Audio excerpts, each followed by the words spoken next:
so much. It's really wonderful to be so warmly welcomed, and I'm also sorry that Zarina's not here. And I'm honoured and delighted and slightly intimidated by such a splendid audience, and also by this venue. I'm not an academic. My background is in advocacy campaigning. I became involved in sovereign debt because of the Jubilee 2000 campaign. And I had to stand back and look at the global economy and try and understand why it was that countries that before 1970 had not built up external debts, why they built up external debts after that. I spent 3 years at the New Economics Foundation thinking about that and expanding my horizon, and it got me more and more interested in debt, and in particular in Keynes's monetary theory. Keynes is often derided as a tax and spend economist by his enemies. He was deeply uninterested in fiscal policy and taxing and so on. He really thought that, he correctly thought, in my view, if you manage monetary policy, or if the authorities manage monetary policy effectively, then the rest will take care of itself and you will never need to call on fiscal policy. But of course in crises it is necessary. Now this is a particularly timely week to be making this address, because we've had two big events in the financial world. First of all, there was the FCA's decision to finally get down to properly regulating the payday lenders, and in particular Wonga. And then there was also the scandal at the banks around the foreign exchange manipulation. This seems to be not particularly special anymore. We seem to have a banking scandal almost every week. But what I was particularly interested in is the question of payday lenders and rates. Now, I want to begin by saying that I am merely an observer of Islamic finance and Islamic practice, and I beg your forbearance, Your Excellency, as I plunge into a subject that is at the heart of my work, which is interest rates. I have a deep interest in the nature and pricing of money and credit, and have spent many years studying, writing, and campaigning on the subject. But above all, what I want to do and major on today is about the economics, if you like, of money, credit, and interest. If you don't mind, I think I'm going to... Oh, please. Yeah, thank you. There's a wonderful chemist, actually, who said back in 1877, his name was Frederick Soddy, and he had really good insights. He talked about debt as subject to the laws of mathematics rather than physics. Unlike wealth, which is subject to the laws of thermodynamics, debts do not rot with old age and are not consumed in the process of living. On the contrary, debts grow at so much % per annum by the well-known mathematical laws of simple and compound interest. The process of compound interest is physically impossible, though the process of compound decrement is common enough. The former increment leads to infinity, which, like -1, is a mathematical, not a physical quantity, whereas the latter decrement leads to 0, the lower limit of physical quantities. And I'm pleased to begin with this drawing of the connection between interest in the mathematical dynamics of interest and nature, and the limits, if you like, to the ecosystem. So this week the FCA announced a cap of 0.8% on the amounts borrowed by payday borrowers. Now, back in June 2013, I found myself suddenly launching a campaign without any conscious decision to do so when I was on the Today programme, and they were asking me about what was happening to consumption and to borrowing, and I noticed that it was beginning to move up again. Brits were beginning to re-leverage, as they use it, as the term is. And I talked about an Alice in Wonderland economy, and it was one of those occasions when you say something very... the interview was at 6:10, and at 6:30, I had the Daily Telegraph on my phone saying, can we please have that, and blah, and this thing just went. So it touched a nerve, I think. And that's because really what was happening at Wonga. And immediately afterwards, and you'll like this story, the Wonga CEO called me in my office and said, would I please come round and chat, because he thought he could explain to me the complexities. of their work and how needed it was and so on. I refused, but I sent a researcher across, and they begged her for us to stop using this phrase, Alice in Wonderland economy. And we said no, because actually we thought that what they were doing represented what was really rotten at the core of today's financial economy. So back in June 2013, Wonga's representative APR, which is the annual percentage rate on its loans, was 5,853%. Now, I just want to remind you, an annual percentage rate is not just the interest rate charged, but it's also other charges or fees over a year. The representative annual percentage rate means 51% of those who apply for a loan are likely to pay that rate, but the rest are going to be paying more. So 5,853% was not the limit of what Wonga charged for its loans. I thought I'd just try and explain, because I just think that it's really hard to visualize what that means. What it means that if an APR is 60% and you borrow £1, you pay back 60p at the end of the year. If it's 600% and you borrow £1, you pay back £6 at the end of the year. £1 you've borrowed, you pay back 6. If it's 6,000% APR and you borrow £1, at the end of the year, you pay back £60. This is a fantastic rate of return. If you imagine if you could invest £1 somewhere and at the end of the year draw out 60 quid, that's pretty amazing. Now, let's be fair to Wonga. People were not taking out loans for a year and weren't paying the full amount over the year. They were taking them out for short term. But these were the rates of return that Wonga took for granted, basically. And it was why they managed to make profits of $62 million a year. For me, this is usury, plain and simple and uncomplicated. So my interest in study of these aspects of the economy arose from my involvement, as was said, in Jubilee 2000, which was a global civil society social movement that resulted in about $100 billion in nominal terms of sovereign debt being cancelled for 35 countries. And yes, I worked with the Nigerian government, which was a fascinating experience to help clear $30 billion. So the guiding principles of the Jubilee 2000 campaign guide my own work to this day. And they were grounded in Judaic and Christian law, based on the biblical ethics that of relating to human rights, debt, forgiveness, opposition to usury, and above all, the need for periodic corrections to imbalances, the Sabbath and Jubilee principles. Now, when I began the campaign, I knew nothing at all about the Jubilee principle, and I always thought of it as my grandmother's 50th wedding anniversary, and many others do too. But it's actually a very profound, principle in both Judaic and Christian law. It is the notion, as Ched Miser said, of Sabbath economics, and it's quite straightforward that once a week, on the 7th day of the week, it is required that you rest the land and labour, in the broadest sense of the word.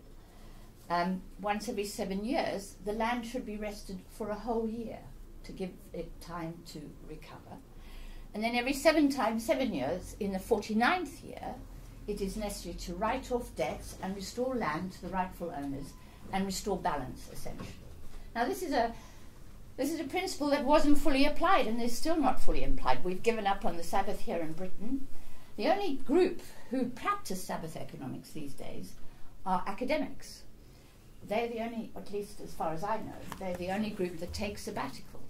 And that's ironic, because most of them are so anti-religious and so on anyway. But it's a profound notion, and there's, of course, a lot of theological debate about whether it happened or not, but it's the principle of periodic correction to imbalance, which underpins 2,000 years of Christianity and even many more of Judaism, and indeed, of course, of Islam as well, because this is all the Abrahamic text.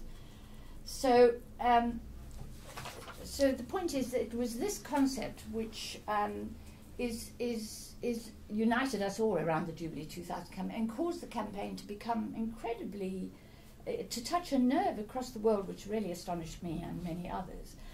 But it's also why the Leviticus text, which explains Jubilee, from chapters 25 verses 8 to 10, is engraved on the American on Philadelphia's Liberty Bell, which was put up there to celebrate American independence. Sound the trumpets of Jubilee and proclaim liberty throughout all the land to all the inhabitants thereof. So it's engraved on Liberty Bell because it was so important both to the struggle for independence, but also it was important to slaves, this concept, for the end of the campaign against slavery.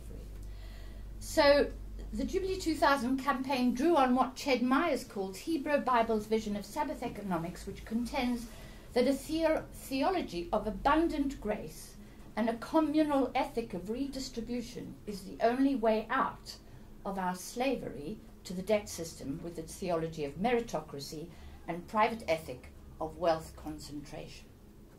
So these principles and ethics underpinned the campaign, and it attracted the interest of many, many other faith groups, of course, including Muslims. And a great deal was mobilized against the modern form of usury, which operated at an international level, where powerful countries are in a position to tap, and who are creditors are in a position to tap in more poorer countries who are debtors. So it was because of that and of my grasp of how interest can amplify and compound debt, and how sovereigns can get into worse debt because of shifts in the exchange rate and so on, that I came to admire the work of the Islamic finance sector in trying to uphold Quranic opposition to the practice of usury. These efforts are particularly commendable given that they are taken within the framework of today's liberalized and, as a consequence, financialized global economy. I've spoken on many platforms with Islamic finance practitioners, and I was in Turkey at the end of last year when scholars stood up and despaired really of what the Quran was saying and how they could uphold what the Quran was saying, given the context within which they were working. And the context within they work, particularly in the Middle East, is one in which there is intense competition from the Western banking and finance sector. And it is competition that most Islamic finance banks really struggle with. So the more I thought about that, the more I thought about where Islamic finance would fit into a macroeconomic framework. But before I go there, I want to start by saying that we are daily confronted by usurious practices. And what's extraordinary to me is that it's the scale of this usury to which we are blind. If poor people knew what was happening when they applied for a payday loan, I'm quite sure that they wouldn't do that. They do it out of desperation, but they also do it out of a lack of understanding of what compound interest is and what this is going to cost them, and of the scale of what is being extracted from them by the lender. And I think at a sort of global macroeconomic level, there's a more important point, which that most credit today is used to buy assets which already exist, pre-existing assets, not to create new productive capacity. So 80% of bank loans in the English-speaking world are for real estate mortgages. And much of the balance is lent against stocks and bonds that have already been issued. In other words, this is not new productive capacity for the world. This is old, existing assets and wealth. The share of bank lending that goes to the finance, insurance, and real estate sector, which is basically the FIRE sector, has quadrupled since the 1950s. And if you look at a chart, and I particularly decided not to bring you charts tonight in PowerPoint presentation. If you look at a chart, you'll see how the lending to that sector rises so dramatically from 1950 onwards, but lending to the real economy stays flat, basically. And that gap explains the rise of debt, it seems to me, because extending credit to purchase assets already in place bids up their price. And prospective home buyers, for example, need to take on larger mortgages to obtain a home. The effect is to turn property rents into a flow of mortgage interest. These payments divert the revenue from consumers and from business investment and from consumption and on new capital investment towards creditors. And the effect is deflationary for the economy's product markets, and hence consumer prices and employment and therefore wages. This is why we've had a long period of low CPI inflation and skyrocketing asset price inflation. And can I just say here that central bank governors have, throughout the period before the crisis, relentlessly gone on about inflation of wages and prices and absolutely turned a blind eye to asset price inflation. And that for me is outrageous, because it is the rich on the whole who own assets, property, stocks and shares, racehorses, works of art, brands. And what happened to the prices of those, and is still happening to the prices of those, is that central bank governors watched as they let rip these prices and did absolutely nothing to regulate or manage them, while every effort was made to keep down the prices of wages and prices, goods of services in the marketplace. Now, wages are owned by people who are workers, who don't own hold assets, and prices are what small firms, farmers, small guys, entrepreneurs charge for their goods and services. Those were controlled, if you like, by various methods, including the whole process of globalization, but asset prices were allowed to rip, and they are still being allowed to let rip. And for me, that explains the growing divergence between the rich and poor, and inequality. So, while there is considerable unease within society about all this, while there is an understanding of those operating in the fire sector on what Peter Kellner has called planet crisis, even while we understand that these players are beyond the reach of governments and regulators, not to mention priests, archbishops and popes, even though there's a sense that things are not right, that our world is unbalanced, unfair, nevertheless, the reality of usury and the scale of usury remains concealed from the wider public. And so I've often been honoured to be part of platforms with practitioners of Islamic finance and to learn a little more about the principles behind the Islamic banking and about challenges faced by that sector. And the fact is that, as I've said before already, it is a sector that's operating within a liberalised, deregulated economic framework that is entirely hostile to the values and principles upon which Islamic banks have been established. And as a result, Islamic financial institutions find themselves unable to compete with Western financial institutions do not operate any prohibition against usury. And it's my view that if Islamic finance is going to be made to work, then its practitioners will have to help in the creation or in the recreation of an alternative macroeconomic framework within which Islamic finance could operate safely and even profitably. One which honours and safeguards low or zero rates of interest on the creation of credit and as the price of borrowing funds.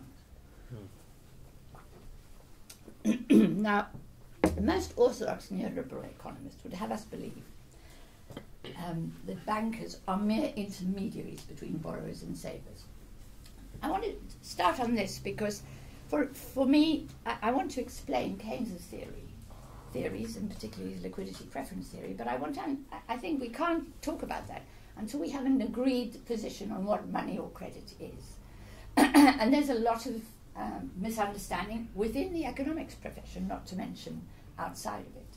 And what I'm going to say now will perhaps sound controversial, but there's a growing consensus, and I'm very glad to say that the Bank of England, in its quarterly bulletin this year, in the first quarterly bulletin, backed up exactly what we're saying here about the creation of money, and about time too that they did. But this is contrary to what, for example, Paul Krugman says on his blog in the New York Times, that banks are merely intermediaries between borrowers and savers, and that money is in a sense neutral. And this is why so much of economics has ignored money. So most of us they'd have us believe that savings are needed prior to investment, and that loans are made from deposits, and that the price of money, defined as the natural rate of interest, is a function of the supply and demand for money or savings. I'm going to argue that none of this is true. Economists such as Keynes, Schumpeter, Galbraith, Chick, Tiley, and Cullen Roach, sociologists, central bankers, commercial bankers, presidents and politicians have known since before the founding of the Bank of England in 1694, and I'm referring here to the wonderful John Law, that none of this is true. Private bankers are not mere intermediaries. Savings are not needed for investment. Bankers do not lend the deposits of their customers on to borrowers. Bankers do not use reserves parked in central banks to lend on. The money for a loan is not in a bank when a borrower applies for a loan. It is the application for a loan by many hundreds of thousands of borrowers that creates new money and that expands the money supply. And by the same logic, it is the reluctance to apply for loans that contracts the money supply. Bank credit money is produced out of nothing more than the promise of repayment. Perhaps I could just stop there for a moment and say that I have worked in many countries in Africa where they do not have sound monetary systems, where they don't have a sound money system. And the reason for that is they don't have a proper legal system. They don't have a criminal justice system that will enforce contracts. They don't have proper accounting systems, and they probably don't have a central bank which functions properly as a central bank. So they don't have these big institutional bulwarks that enable a monetary system to work well, such as we have here.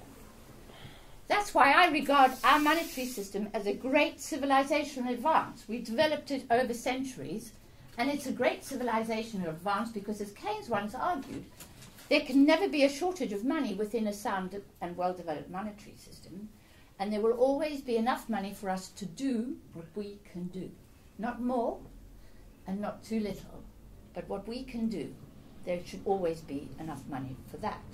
If you go to countries in Africa and in poor parts of the world where there are no monetary institutions, there is no money.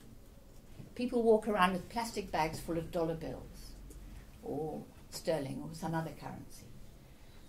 But there is no money in the country. People don't have credit cards, they don't have checkbooks, they don't trust the banks. They don't have the system that we have. So I, with all my friends who are so anti-bank and anti the finance sector, and I share a lot of their views, I don't share the view that our system is a backward one. We are actually very, very privileged to live within a system which enables us to get the finance that we need. There is one qualification I have to make, which is that the system can be captured by the few and operated in their own interest, but let me get to that in a moment. So to go back to my key point, it is the application for a loan by many hundreds of thousands of borrowers that creates new money and expands the money supply. Bank credit money is produced out of nothing more than the promise of repayment. That's all it is. I promise to repay, I offer collateral, of course, and I sign a form saying that I'll pay this rate of interest over this period of time. And the law enforces all that. Should I default on that, my property will be taken, foreclosed upon, and so on. Or I might go to jail for cheating and not honouring my contract. Or I might lose all ability to take out loans again. Please make yourself comfortable. So bank money issued as credit does not exist as a result of economic activity. When we go to school and we leave school, we go out to work. We work hard, and at the end of the month we get a paycheck. And we think our hard work created that money or generated that money. In fact, there was money before, otherwise there would never have been a job and a place for us to go to. So money does not exist as the result of economic activity. Instead, bank money, and this is what's wonderful about it, creates economic activity. It creates purchasing power. I'm speaking here, of course, about private commercial banking and not about investment banking or savings banking. I hope that's clear. There are institutions that are just savings banks who take somebody's savings and lend to others, but we're not talking about those, we're talking about commercial banks. So it is a loan application together with the borrower's promise of both collateral and repayment over specified time that creates deposits. As Paul Sheard, the chief economist of Standard & Poor, explains, he got very frustrated because in America everyone was saying that the QE was going to be inflationary and so on.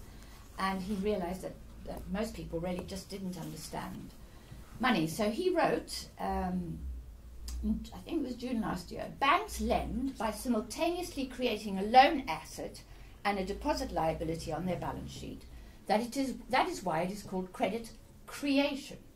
Credit is created literally out of thin air, he wrote, with the stroke of a keyboard. The loan is not created out of reserves, and the loan is not created out of deposits. Loans create deposits. To be in America, and it was at the height of the AIG crisis, and the day before I watched this program, which was 60 minutes on television. It was the first time a governor of the Federal Reserve had ever given a television interview. And I really admired this about the American system, the transparency, that he was very brave to come on. And the day before, he'd found, I think, something like $85 billion with which to bail out AIG. Now, you know that AIG is not a bank. It should never have had an account with the Federal Reserve. It's an insurance company.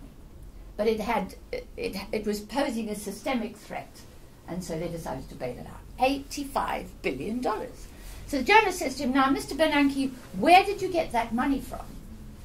Did you raise it from taxation? And he said, no. He says, we have at the Federal Reserve something that every commercial bank has. It's called a computer. And we enter a number into the computer and we charge it to AIG's account. $85 billion. Now, from my point of view, thank God he did. AIG was a bad company, it did bad things, but that action saved, I think, us from far worse state than we would have been in. But that is what the governor of the Federal Reserve told the American people about the creation of money, and that, as I say, has been going on for some time. So after a risk assessment, and this is what bank clerks should do, credit or money or finance is created by simply entering a number into a computer and charging the sum to the borrower's account. In bygone days, this bank transfer was made using a fountain pen or quill to make an entry into a ledger. It was then known as fountain pen money. So the overwhelming bulk of credit so created is bank money and exists as nothing more than a promise to repay over an agreed period of time. At the most tangible, it is the quantities expressed on a bank statement. Most of the money that you and I use today is not tangible. We don't touch it. We may have in our pockets a few quid to pay for a cappuccino or the bus fare or that such thing. But most of our transactions are done electronically. We never touch them, we never see them. And they're based on trust and they're based on your record with whether you pay your bills or not. That's all it is. In the old days, we did used to carry coins around and pounds and notes. Nowadays, something like 3% of the money in circulation, and I think it's even lower now, is intangible money. The rest of it is in this intangible form that we all know. And I'm always struck by the euro's introduction in the form of notes and coins dated from 2002. But the euro existed as a means of setting prices, contracting debts and payment for over a year before it was embodied in notes and coins. So we got the euro before we got the notes and coins. But that's the nature of money. So I know that this is often very challenging to people, and I'm often questioned about this, and in order to explain it, the best explanation I've been able to come up with is your credit card. When you go into a store to buy something with your credit card, or if you go online to eBay, the thing that is going to purchase your product is not the thing for which you make an exchange. In other words, you're not handing over gold and silver to the crowd on eBay. It's the thing by which you make a purchase. So money is not the thing for which we make an exchange, but it is a thing by which we make an exchange. So I take the credit card out of my pocket, I put it on the desk of the storekeeper, they make a note of it, they might take the number, whatever they do, I sign a form, and I put it back into my pocket. And that thing in itself is pretty worthless, unless a thief gets it and they get into my account. But it's the thing in itself means very, very little. It's not like gold or silver. It's the thing by which I'm able to make a purchase. And it is the thing which gives me purchasing power, which I may not have had before. Now, if I'm not a trustworthy character, I probably don't get a credit card. Or if I'm just a bit trustworthy, I might get one for 1,000 quid. If I'm very trustworthy, I might get one for $1 million. Do you know what I mean? And the card will signify that I'm worth that much or worth this much. But that's about all that it does. And then I take it back and I put it back in my pocket. It's not the thing for which we exchange goods and services. It's the thing by which we exchange goods and services. And I'm making sweeping statements here, and I hope we're going to have time for Q&A afterwards. So before the development of the Western banking systems, borrowers relied for their loans on the robber barons of their day. These were rich and powerful people, the masters of the universe at that time, who by fair means or foul had built up a surplus of capital and held this surplus in their vaults as savings. And if you were a poor peasant, you'd have to go up to the hill, the top of the castle and top of the hill, and ask the bad baron if you could have some money to buy an extra piece of land to grow a bit more. And he'd say, yeah, you can have some. I'm happy to lend you some money at 15%. He'd charge some extraordinary high rate. And he said, and I notice you've got a beautiful daughter. Bring her up to the castle. Do you know what I mean? So in those days, your ability to obtain additional capital for investment was hindered by the fact that it was controlled and held by what I'm calling the robber barons of that day. With the development of the banking system, access to finance is democratized. You no longer have to go and beg the man on the hill. Access to credit becomes something that everyone is given, depending, of course, on their credit record. That's all. But we find that what that happens is that it expands the availability of credit for the population as a whole. And Marx says somewhere that the development of the credit system is a usurping of the power of the usurer. And I think that he's right about that. It does take away the power from the usurer, but not that the usurer goes away, but we'll come back to that story. So wrenching that power away and ensuring the monetary system serves not only the private interests of the wealthy, but all of society, including the public sector, is a vital challenge to our democracy. Ensuring that the financial system is the servant, not master of the economy, cannot be achieved on the basis of flawed monetary and economic theory, nor can a more democratic allocation of finance be achieved by centralizing the creation of money in the hands of a small, unaccountable committee of men and women. So I think what I'm trying to say here is that we know that the system can work in this democratic and accessible way, but we also know that the system, while it gives us infrastructural power, and it's like our sewerage system or our electricity system, it's a public utility which we can all have access to, it can also be captured and then used for despotic power. But then, how does this relate to the rate of interest? This is the key point I want to make here today, and I feel I'm running on here. So the rate of interest on credit is fundamental, Keynes argue, and I argue, to the health and stability of an economy. The level of employment and activity in an economy depends critically on the rate of interest. This is not a widely held view. A lot of economists think that the rate of interest is a consequence of the way in which the economy is operating. Keynes argued that it was causal towards making the economy stable and healthy. Too high a rate of interest stifles enterprise and initiative and renders debt unpayable. There's also, of course, a moral dimension. I don't have to remind you here of that. But there is also, for me, an ecological dimension, and that was the point made earlier in the piece by about it being mathematical and not physical. So a low rate is essential to the health of the ecosystem. So there are two rates. There are two kinds of interest rate. There's the interest rate set by the central bank, and then there are interest rates set by banks on a daily basis. Every person that comes in to apply for a loan is assessed for risk purposes, and a decision is made as to how much interest to charge on that loan, depending on their level of risk and so on. So these decisions are not made as a result of the supply and demand for money. It's the key thing I want to say to you here, because we've discovered that money can be created by entering a number into a computer. And as Keynes argued, this is effortless activity, and it is essentially a free good. It's not like growing tomatoes or growing water or growing electricity, where actually there's an awful lot of labour and land, using the broader sense of the word, in the production of those goods. The production of credit requires nothing more than a risk assessment, the provision of collateral, the enforcement of a contract, and the entering of a number into a computer. For that reason, Keynes argued, interest rates should always be low.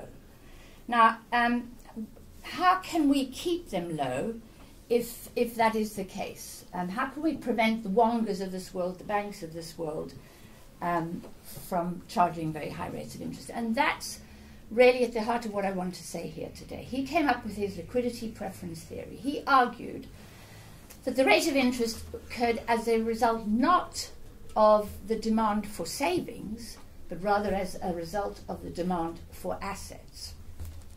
And that if the central bank played a proper role in the economy and offered society a range of assets, they could then begin to influence a range interest rates across the spectrum of lending.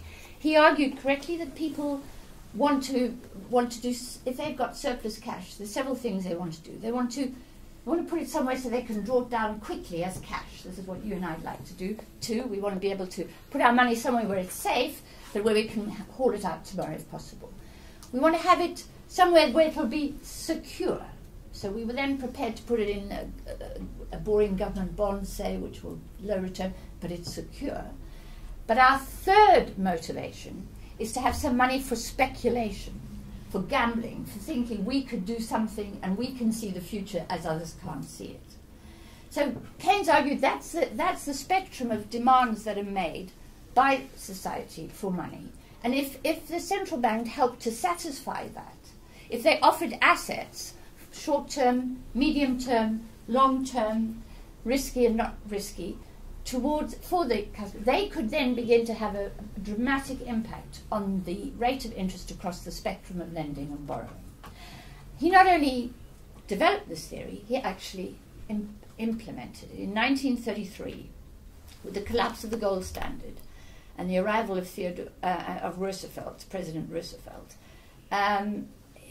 Keynes more or less took charge of the Treasury and the Bank of England and implemented this theory, and interest rates came down dramatically, which helped Britain recover from the 29 crisis. But more importantly, Keynes managed the level of interest across the whole period of the Second World War, which enabled Britain to finance a war at a time when she borrowed more than she'd ever done before. Of course, I'm speaking here about domestic rates. Now, if your theory as an economist is that the interest rate is determined by the demand for savings, then you would not have accepted Keynesian theory and practice in this respect. And most orthodox economists would not go along with his theory.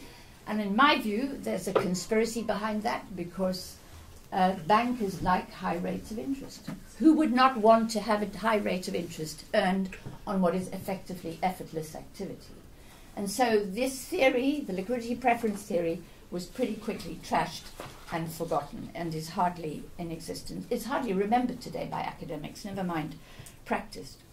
I want to end by saying, of course, for a central bank and for a government to manage interest rates, they also have to manage capital flows and capital mobility. And Keynes insisted on this in the 1930s and 40s. And as a result, we had, and also in the post-war period, as a result, we, A, were able to finance the war here, but B, we had a period of stability between 1945 and 1971, which is known in economics as the golden age of economics. The golden age. Even orthodox and classical, neoclassical economists call it the golden age, when we had stability and equilibrium, and we had a degree of prosperity across the world, not just in the rich countries, but in poor countries too. That was abandoned here in Britain in 1971 with the introduction of something called competition and credit control, introduced by the Conservatives and intended to lift all restraints on the setting of interest rates. And as a result, since 1971, interest rates, the central bank has only bothered itself with the base rate, at which nobody in the real economy borrows from, and the rest of the rates have been allowed to let rip. Under Mrs. Thatcher, interest rates rose very, very dramatically, as did inflation, but that's another story, and bankrupted some of the very wonderful entrepreneurs that she supported and promoted. Now, I'm arguing here, and this is very radical and controversial, the idea of capital, of taxes on capital flows in order to manage interest rates across the spectrum in London. The idea of the central bank managing interest rates is controversial. But in that environment is what I'd like to argue. It would be possible for Islamic finance to function and also, in a sense, even to be competitive. And that's the note that I'd like to end on. Thank you very much. Thank you.